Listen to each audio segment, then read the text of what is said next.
तो good evening साथियों, मैं आ चुका हूँ आज एक नई धमाकेदार वीडियो लेकर। आज की वीडियो हमारी शुंग वंश के ऊपर है। भारत के मध्य प्रदेश के प्राचीन काल के प्रमुख राजवंश और उनके योगदान में शुंग वंश की ये वीडियो है आज।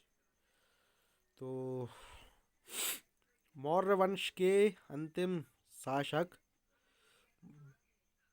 बृहद्रथ के सेनापति पुष्यमित्र शुंग ने इसकी हत्या कर लगभग 185 ईसा पूर्व में शुंग वंश की स्थापना की थी। मतलब जो मौर्य वंश का अंतिम शासक था, उसकी हत्या करके पुष्यमित्र शुंग ने शुंग वंश की स्थापना की थी 185 ईसा पूर्व में। पुष्यमित्र शुंग ने अपने शासनकाल में सांची स्तूपों को नष्ट करवा दिया था।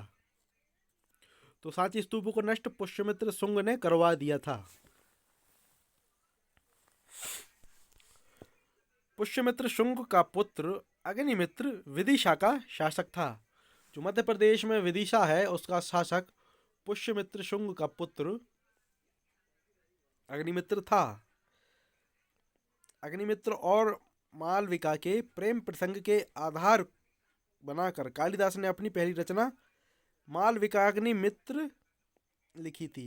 मतलब कालिदास ने अपनी पहली रचना पुष्यमित्र शुंग के पुत्र अग्निमित्र और मालविका के प्रेम प्रसंग के ऊपर लिखी थी। तो अगर क्वेश्चन आता है कि कालिदास की पहली रचना कौन सी थी, तो आप लिखिए उसमें मालविका अग्निमित्र। और अगर ये क्वेश्चन आता है कि कालिदास ने अपनी पहली रचना मालविका अग्निमित्र किसके ऊपर लिखी थी, तो पुष्यमित्र शुंग के पुत्र अग्निमित्र और मालविका के ऊपर लिखी थी। यवन राजदूत हेलियोडोरस ने शुंग वंश के 5वें शासक भागभद्र के समय विदिशा में भागवत धर्म से प्रभावित होकर यहाँ गरुड़ ध्वज की स्थापना की थी। मतलब जो गरुड़ ध्वज की स्थापना की थी विदिशा में, वो हेलियोडोरस ने की थी, जो कि यवन राजदूत था। और वो शुंग वंश के 5वें शासक के समय में विदिशा में उसने स्थापना की थी इसकी।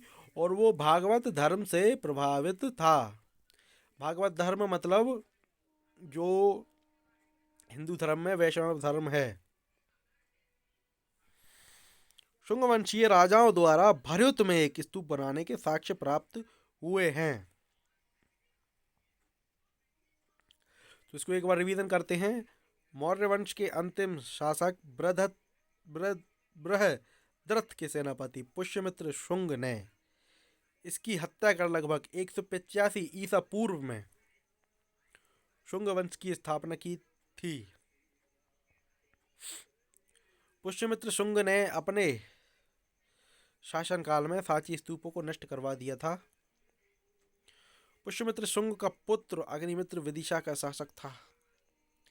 अग्निमित्र और मालविका के प्रेम प्रसंग को आधार बनाकर कालिदास ने अपनी पहली रचना मालविका अग्निमित्र लिखी थी।